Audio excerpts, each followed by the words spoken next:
नमस्कार। आज हम लोग यहाँ एक खास विषय पर बात करने के लिए इकट्ठा हुए हैं।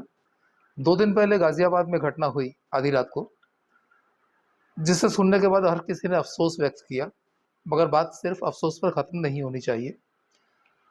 3 बच्चे थे, जिनकी उम्र थी 12 साल, 14 साल और 16 साल।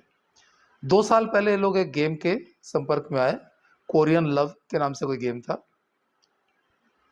कुछ ऐसा एडिक्शन हुआ कि इन लोगों ने स्कूल जाना बंद कर दिया और ये लगातार गेम खेलते रहे।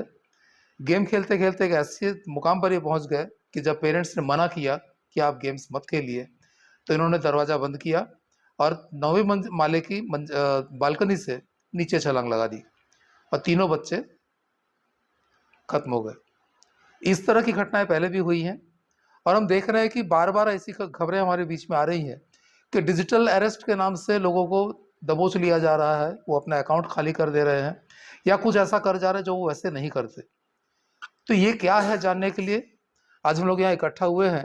हमारे पास साइकोलॉजी के 2 प्रोफेसर, एक प्रोफेशनल साइकोलॉजी काउंसलर, एक प्राचार्य और तकरीबन 1, 2, 3, 4, 5, 6 माताएँ भी हैं। तो हम सब रोज़ हैंडल करते हैं, तो सबका अलग से परिचय देने के लिए मैं आग्रह करूँगा प्राचार्य डॉक्टर अर्चना झा जी को कि सबका परिचय करवाएँ कि कौन-कौन हमारे साथ हैं। Thank you Deepak ji. हमारे साथ में हैं डॉक्टर सुषमा दुबे मैडम हैं, साथ ही हमारे साथ में हैं डॉक्टर कंचन सिन्हा मैडम हैं, डॉक्टर गायत्री जय मिश्रा हैं और मेरे बाजू में है गुरलीन मैडम हैं जो कि गुड़गांव से आई हुई हैं और हैं डॉक्टर जयश्री वाकनकर मैडम। तो सबसे पहले चाहूँगा कि गुरलीन मैम इसके बारे में कुछ बताएँ। थैंक यू सभी को। जैसा सर आपने बोला कि ये घटना कोई पहली बार नहीं हुई है, राइट? कुछ सालों पहले 2-3 गेम्स और आए थे, पोकेमॉन गो और ब्लू व्हेल कुछ, जो भी ये सारे जो गेम्स होते हैं, और अभी मैं सिर्फ स्पेसिफिकली गेम्स की बात कर रही हूँ, अभी मैं बहुत डिजिटल अरेस्ट के अंदर नहीं जा रही हूँ अभी। इन सारे गेम्स का डिज़ाइन ही वैसा होता है कि ये बहुत एडिक्टिव से हो जाते हैं। अब मैं इसको एकदम एडिक्शन से नहीं रिलेट कर रही हूँ, बट इनका जब मैं ये कह रही हूँ कि उनको एडिक्टिव बनाया जाता है, वो उस सेंस में होता है कि रिवॉर्ड सिस्टम, साइकोलॉजी में एक टर्म होता है रिवॉर्ड सिस्टम, कि मैं कुछ भी काम कर रहा हूँ या कर रही हूँ तो उसका मुझे कोई पॉजिटिव आउटकम मिले, है ना? पॉजिटिव आउटकम मिले मतलब कि वो चीज करके मुझे कोई गिफ्ट मिले या मुझे रिकग्निशन मिले। रिकग्निशन मतलब वही कि मैं जानी जाऊं या जाना जाऊं। जैसे कैंडी क्रश भी हो गया, उसमें हमें रिकग्निशन या गिफ्ट कैसे मिलते हैं कि स्टार्स बढ़ जाते हैं या कुछ कॉइन्स मिल जाते हैं, पॉइंट्स मिल जाते हैं, और उन पॉइंट्स और स्टार्स को यूज करके फिर हम अगले लेवल टू लेवल आगे पार कर रहे होते हैं। तो ऑल इन ऑल इन सारे गेम्स का एक जो बेसिक कॉमन चीज है जो हर गेम में आप देखोगे ही, वो ये होता है कि इनका डिजाइन वैसा होता है कि रिवॉर्ड सिस्टम के साथ खेलते हैं वो आपके। और वो रिवॉर्ड सिस्टम मतलब कि हाँ मैं स्ट्रेस्ड आउट हूँ आज। अब जैसे ये गाजियाबाद वाला केस, सारे बच्चे टीनेजर्स थे, एक वो वाला चीज भी फैक्टर काउंट होता है। मोस्टली आप देखोगे तो टीनेज के टाइम मम्मी पापा का वैसे ही नहीं सुन रहे होते हैं बच्चे, इम्पल्सिव भी हो जाते हैं कि लड़ाई झगड़ा, उनका इरिटेशन ज्यादा बढ़ रहा होता है क्योंकि वो अडल्टहुड की तरफ जा रहे हैं। मतलब वो अपनी आइडेंटिटी ढूंढ रहे हैं, वो अपने आप को डिस्कवर कर रहे हैं।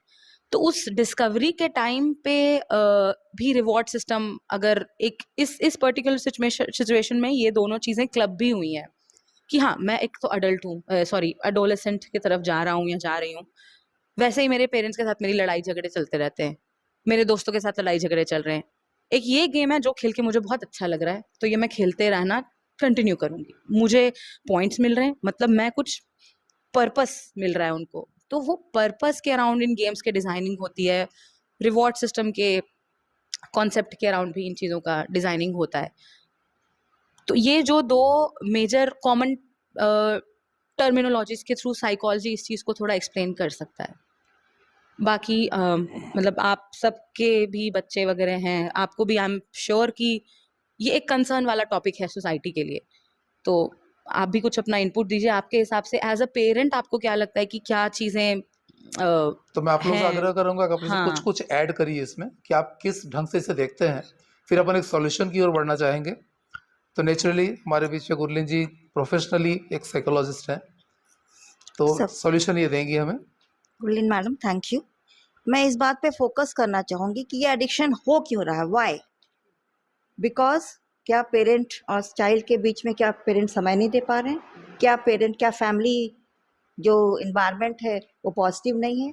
पेरेंट्स खुद बिज़ी हैं, बच्चे खुद अलूफ रह रहे हैं? क्या रीज़न है? Why they are going to the mobile सच? सबसे बड़ी रीज़न क्यों भटक रहे हैं बच्चे? क्यों? मुझे तो लग रहा है आज के कंटेंट्स में पेरेंट्स जो है वो टाइम नहीं दे पा रहे हैं, उनसे कनेक्ट नहीं हो पा रहे हैं, उनसे कम्युनिकेट नहीं कर पा रहे हैं, उनके हर प्रॉब्लम को सुनने को उनके पास उनका टाइम नहीं है। That's why alternative mobile digital world, जहाँ पे सुनी जा रही है बातें, मजा भी आ रहा है, लग रहा है कि हम फेरी टेल में हैं, दुनिया बहुत अच्छी है। हम ये जो धरातल की जो ठोस रियलिटी से दूर बहुत फेरी सब चीज लगता है, बहुत अच्छा से लव मिल जाएगा, बहुत अच्छा से हमको चीजें, बहुत कोई प्रॉब्लम्स नहीं लाइफ में, उसको गेम में ये फील होता है और वो वहीं पे उस दुनिया में ही फोकस करना चाहता है। That's why they are going to that digital world. Thank you. मैंने यहाँ ये बोलना चाहूँगी कि पेरेंट्स के भी कुछ मजबूरियाँ कह सकते हैं हम कि वो दोनों ही वर्किंग है, इस वजह से इस तरीके की कंडीशंस आ रही हैं। पर ठीक है, समय नहीं दे पा रहे हैं, बट ऐसा नहीं है कि हमको बच्चों को समय ही देना रहता है। साइकोलॉजी में एक थेरेपी हम कहते हैं टॉक थेरेपी, हम उस थेरेपी को इस्तेमाल कर सकते हैं, उसमें बहुत ज़्यादा समय देने की ज़रूरत नहीं है आपको। ऐसा नहीं है कि बच्चों के साथ आप बैठे रहिए, बच्चों से थोड़ा क्वालिटी टाइम स्पेंड करके उनसे वो क्या फ़ील कर रहे हैं, कैसा फ़ील कर रहे हैं, किन चीज़ों के बारे में वो जानना चाह रहे हैं, यदि वो आपसे बात कर पाएँगे तो मुझे लगता है कि वो ज़्यादा बेटर कंडीशन में आप उनको देख पाएँगे। कई बार उनकी फिज़िकल प्रॉब्लम्स होती है जिसको वो शेयर नहीं कर पाते। फिज़िकल प्रॉब्लम को तो चलिए आप एज़ अ पेरेंट्स एड्रेस कर लेते हैं, पर उनकी मेंटल प्रॉब्लम्स को, उनमें जो कॉन्फ्लिक्ट्स आ रहे हैं, ख़ास तौर पे जैसे सर ने अभी बताया कि जो बच्चे थे वो 16-12 इस उम्र के थे, जो मतलब एडोलेसेंट पीरियड हम मानते हैं। इस समय वो फिज़िकली ग्रो अप कर रहे होते हैं, खुद को भी समझते नहीं हैं वो लोग उस समय कि किस तरीके से चेंजेस उनके बॉडी में चेंज हो रहा है। वो कहीं न कहीं हार्मोनल चेंजेस भी उनमें हो रहे होते हैं। हमको इस एज के खास तौर पे बच्चों को तो हम मान लेते हैं कि 6-7 साल के बच्चे हैं, तो छोटे-छोटे बच्चे हैं उनको टैकल करते हैं। पर जैसे-जैसे बच्चे बड़े होते हैं ना, हम कहते हैं आप तो अब बड़े हो गए हो, अब तो अब आप सारी चीज़ों को टैकल कर लेंगे। बट यही स्टेज होती है जिसमें उनके फिज़िकल चेंजेस जो होते हैं, उसको और उसके कारण जो मेंटल चेंजेस होते हैं, उसको आपको एड्रेस करने की ज़रूरत होती है। तो पेरेंट्स को थोड़ा उनके साथ कोप अप करके वो क्या फ़ील कर रहे हैं, उसकी फीलिंग्स को शेयर ज़रूर उनसे कर लें।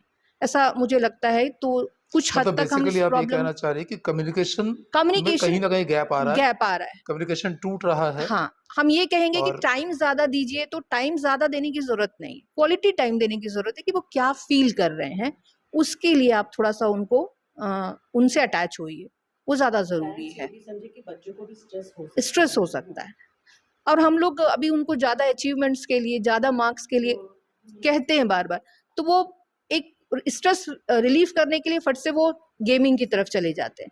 15 मिनट बस 15 मिनट हम खेल रहे हैं, हमको लगता है 15 मिनट में वो स्ट्रेस फ्री हो जाएँगे, बट ऐसा होता नहीं है। और फिर वो 15 मिनट तो आप उनको देते हो, लेकिन उसके बाद वो 15-15 मिनट वो फिर आप जब नहीं होते हो तब वो फिर ले लेते हैं और फिर ऐसे एडिक्शन धीरे-धीरे बढ़ना शुरू हो जाता है। अभी मैडम लोगों ने जितने भी कारण बताए, वो अपने आप में बिल्कुल सही हैं। लेकिन यहाँ पे मैं एक चीज़ ये बोलना चाहूँगी कि बच्चा वही करता है जो वो अपने घर में देखता है। सबसे पहले अगर हमको बच्चे को मोबाइल एडिक्शन से हटाना है और उसको हमको अच्छी आदतों की तरफ ले जाना है, गुड हैबिट्स, तो उसके लिए पेरेंट्स को पहले उनको अपनाना पड़ेगा। हम एक तरफ तो बच्चे को बोलते हैं कि नहीं मोबाइल मत देखो, गेम मत करो, लेकिन जब हम खुद खाली होते हैं, बच्चा पढ़ते भी रहता है या बच्चा सामने भी बैठा रहता है, तो हम खुद मोबाइल में घुसे रहते हैं। तो ये जो फैमिली एनवायरनमेंट है, जो ऑरा है फैमिली का, उसको हमको पॉजिटिव बनाना पड़ेगा। बच्चा क्यों जा रहा है मोबाइल की तरफ? क्योंकि उसको वहाँ पे पॉजिटिविटी मिल रही है, उसको सकारात्मकता अनुभव हो रहा है। वो सकारात्मकता हमको अपने घर में उसको मतलब लाना है, सकारात्मक ऊर्जा का निर्माण अपने घर में करना है।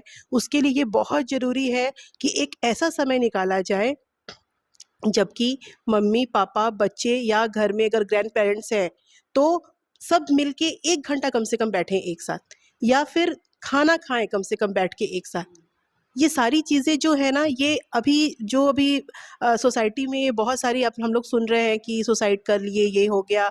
ये सारा कुछ इसलिए हो रहा है क्योंकि धीरे-धीरे जॉइंट फैमिली कम होती जा रही है। न्यूक्लियर फैमिली बढ़ती जा रही है, एकल परिवार जिसको बोलते हैं हिंदी में।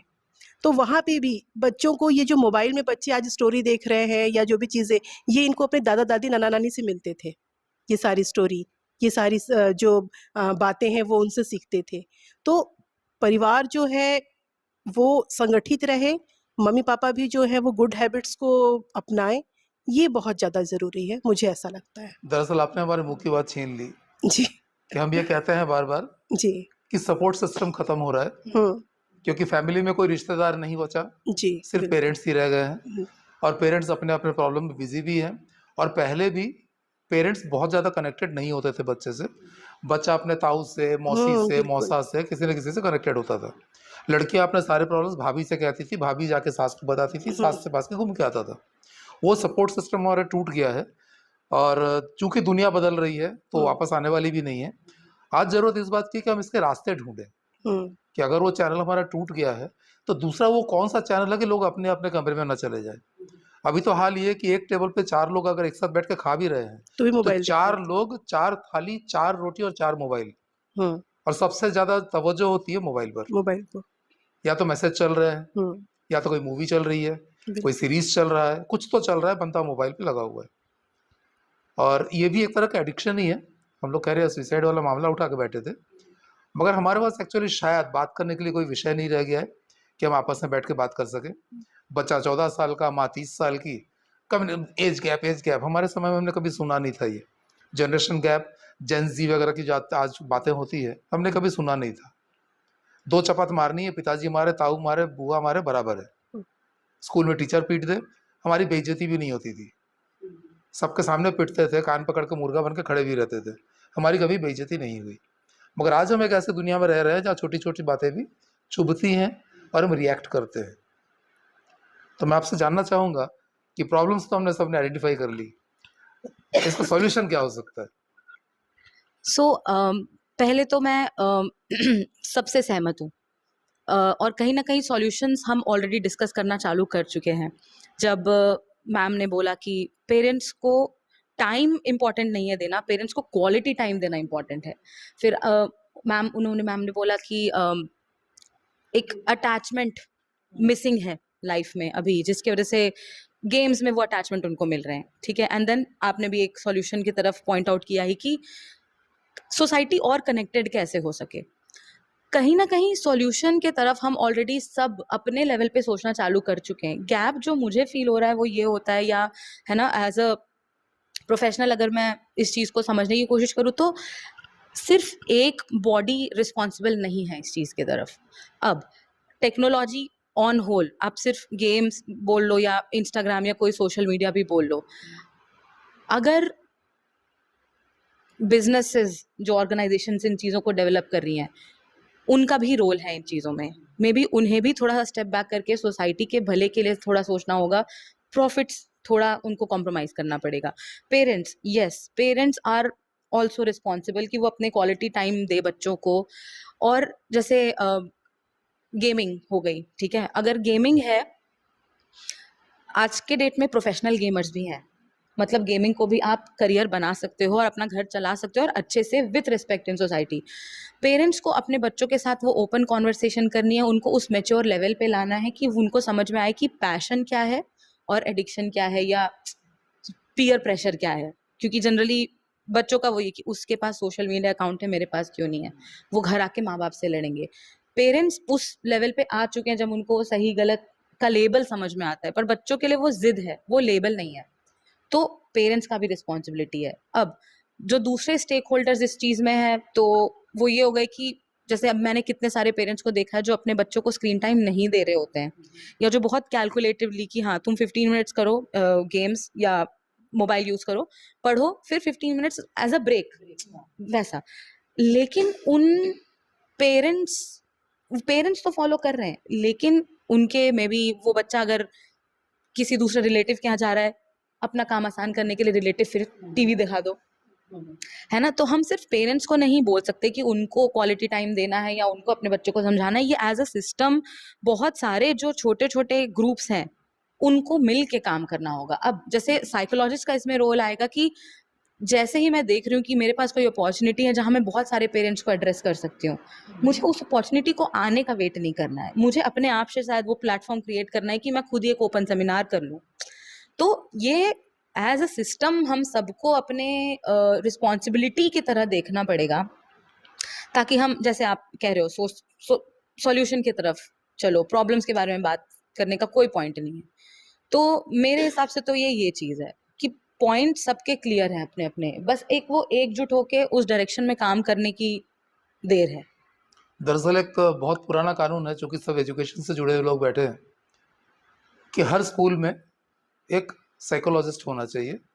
बहुत स्टैंडिंग रूल है, बहुत पुराना है कहीं नहीं। काउंसलर्स, स्टूडेंट काउंसलर्स, मगर होते कहीं नहीं है। जो फ्री होता है काउंसलर बन जाता है, उस दिन फ्री पीरियड जिसके पास होता है वो काउंसलर बन जाता है। वो अपने स्ट्रेस में होता है, अक्सर सुनता नहीं है। थोड़ी देर बाद पहले हम उसी की बात कर रहे थे कि अब सुनने वाले लोग नहीं मिलते, तो सुनने के लिए थोड़ी जगह बनानी पड़ेगी। मैम, आप तब से खामोश बैठे सुन रही हैं, आपके पास एक शानदार हॉबी है, जब भी आप फ्री होती है अपनी हॉबी को लेकर लगी रहती है। तो आजकल शायद अपन हॉबी भी डेवलप नहीं कर पा रहे हैं या छोड़ के भाग जा रहे हैं। जैसे दो लोगों के बारे में पता है, आपका म्यूज़िक का है, आपका ड्राइंग पेंटिंग का है, तो ये हॉबीज़ हमको बिजी रखती हैं। तो आप क्या कहना चाहती हैं कि बच्चों को हम कैसे बड़ा करें? सर, पहले तो बच्चों को ना सीखने की आदत डेवलप करनी पड़ेगी, क्योंकि उनके डिक्शनरी में ना शब्द नहीं है। आप किसी भी चीज़ के लिए बच्चे को बोलते हैं, ना अगर आपने बोल दिया तो फिर उसके बाद उस बच्चे को मनाना समझाना बहुत डिफ़िकल्ट होता है। और हमारी जो हॉबीज़ है ना, वो सिर्फ स्कूल के अंदर तक ही रह गई है। बच्चों के पास इतना टाइम नहीं है कि वो घर जाके अपना होमवर्क भी करें, अपना प्रिपरेशन करें, एग्ज़ाम्स की तैयारी करें और साथ में हॉबी के लिए भी वो टाइम दें। ये जो टाइम रहता है उनके पास, वो सिर्फ छुट्टियों वाला टाइम रहता है। तो अगर उनके पूरे लाइफ सिस्टम में, अपने पूरे दिनचर्या में, अगर हर बच्चे को पेरेंट्स जो है थोड़ा-थोड़ा समझें और उनको ये बताएं कि ये चीज़ें हमारे लाइफ के लिए कितनी ज़रूरी हैं। कि किसी को म्यूज़िक में इंटरेस्ट आ रहा है, किसी को डांस में है, किसी को ड्राइंग बनाना अच्छा लगता है, किसी को कुकिंग में रहता है, किसी को कॉपियों को ही सजाने में इंटरेस्ट आता है। तो इस चीज़ को भी हम डेवलप करने की कोशिश करें, पर हम उसको उस चीज़ से रोकते हैं। हम उसको ये बताते हैं कि बेटा अभी पढ़ाई ज़्यादा ज़रूरी है, मंडे टेस्ट है, थर्सडे टेस्ट है, तो बच्चों तुम से ज़्यादा पढ़ो। प्रेशर में तो पेरेंट्स खुद है खुद है।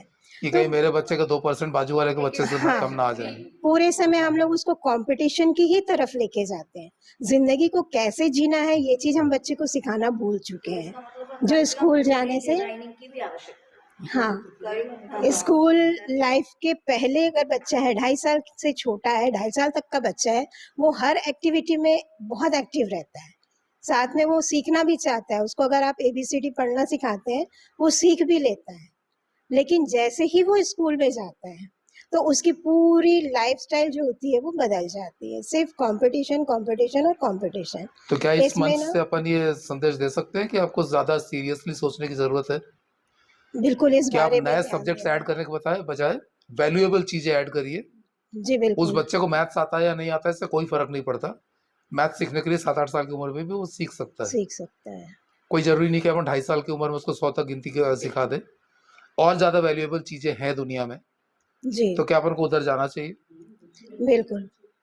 जो लाइफ़ एक्चुअली बच्चों को ना, एनईपी का जो अभी नया स्ट्रक्चर आया है उसमें ये सारे स्किल्स और सारी चीजें जो है ना वो उसको डालना डाला ही है। गया है। ये इसीलिए जो पुराना करिकुलम चल रहा था ना उसको अभी जस्ट हम ये कह देते हैं कि चेंज करके इसको डाला ही इसलिए गया है कि स्किल ओरिएंटेड सारे जो आप कह रहे हैं हॉबीज से रिलेटेड चीजें होनी चाहिए। तो वो हर एक क्लासेस में इस तरीके से स्किल एनहेंसमेंट के लिए कोर्सेज डाले गए हैं कि जो जिस भी स्किल को प्रीफर करता है उसको वो स्किल से वो आगे बढ़ना शुरू कर दे। तो एक जस्ट एकेडमिक जो डेवलपमेंट हो रहा था उसे थोड़ा जो हॉबी के साइड डेवलपमेंट है वो भी हो सके और उसका सर्टिफिकेशन भी हम दे सकें, ऐसा एक व्यवस्था दरअसल हम डाली लोग गई जब है। स्कूल में थे, मैं तो 84 का ग्रेजुएट हूँ, तो हमारे समय में एक पीरियड होता था SUPW के नाम से, सोशली यूजफुल प्रोडक्टिव वर्क। हाँ हाँ तो मैं अपने बटन खुद लगा सकता हूँ, काज खुद बना सकता हूँ, थोड़ा बहुत बीनना भी आता है, लेजी डेजी वगैरह स्टिच भी आता है, मतलब एक हैंकी सजा सकता हूँ। खाना बनाना हमको नहीं सिखाया था, पौधे लगाना सिखाया था, बीज तैयार करना सिखाया था स्कूल में। तो चीज़ें तो थी, हाँ मगर हम लोग क्योंकि प्रिंसिपल भी तो प्रेशर में है ना, 100% रिजल्ट 100% रिजल्ट दिखाना है। और अब वो शौक नहीं रह गया, मजबूरी हो गई है। अगर रिजल्ट आपका 100% नहीं है तो पूछने वाले 100 लोग खड़े हैं पहले से कि क्यों नहीं है। सर तब ना शायद सर्टिफिकेशन वाला प्रोसेस नहीं था, इस वजह से कई बार कई जगहों पे वो नेग्लेक्ट किया गया। बट अभी जो वैल्यू एडेड कोर्सेज के जो सर्टिफिकेट्स है, चूंकि अब पेपर ऑन पेपर पे सारा सर्टिफाइड होना चाहिए ऐसा माना जाता है, तो उस वजह से अब इस उसमें भी काम चल रहा है कि ऐसा नहीं है कि सर्टिफिकेशन नहीं है। आप स्किल कुछ सीखते हैं तो उसके लिए सर्टिफिकेशन के प्रोसेस के लिए भी गाइडलाइन दिया हुआ है कि आप उसको वैसा कर लीजिए, मतलब हम लोग ताकि उम्मीद कर सकते हैं कि हाँ, बच्चे ये फिर एक उम्मीद बार कर सकते हैं कि एनईपी के तहत धीरे धीरे जो चीजें हैं वो सर्टिफिकेशन में भी जाए और बच्चों के हैबिट्स को भी थोड़ा बल मिले। ये किया जा सकता है नॉर्मल लाइफ के लिए, ये है। नॉर्मल लाइफ की तरफ movement यानी कि अगर आपके में स्किल है तो आप अपनी एक अच्छी लिविंग स्टाइल आप जी सकते हैं। ये जो नई एजुकेशन पॉलिसी आई है वो तो ये सिद्ध करती है। तो थैंक यू मैम, थैंक आप यू सबका सर। बहुत बहुत शुक्रिया कि ये वक्त आपने निकाला। ये आमतौर पर घर भागने का वक्त होता है, मगर शायद टॉपिक अच्छा था या झकझोर रहा है कहीं ना कहीं अंदर कि हमारे बच्चों के साथ ही क्या हो रहा है, खुद हमारे साथ क्या हो रहा है। तो हम सब इस पर गंभीरता से चर्चा करने के लिए तैयार हैं। और जैसा कि मैम ने बताया कि स्कूलिंग में चेंजेस आ रहे हैं, ग्रेजुएशन लेवल तक भी चेंजेस आ रहे हैं। सिर्फ वही ना जो नहीं गए हैं स्कूल कॉलेज, गांव में भी जो आर्टिजन्स हैं हाँ, उनका बिल्कुल। लाइफ चेंज हो रहा है। उनके लिए फिनेंस के नए नए फार्मूलाज आ रहे हैं, मार्केटिंग उनको उपलब्ध कराई जा रही है कि आप ग्लोबली कैसे अपने सामान बेच सकते हो। अब कुछ रस्सी निकाल ली है, कहीं से बेल मेटल निकाल रहा है, कहीं से लकड़ी का काम कर लिया है। तो एक बार फिर हम लौट रहे हैं, तो उम्मीद है कि आइंदा जब भी हम किसी कॉलेज में जाएंगे तो वहाँ सिर्फ रंगोली और मेहंदी नहीं दिखेगी, वहाँ आर्टिफैक्ट्स भी दिखेंगे। बिल्कुल। Thank you thank you so much sir. Thank you so much.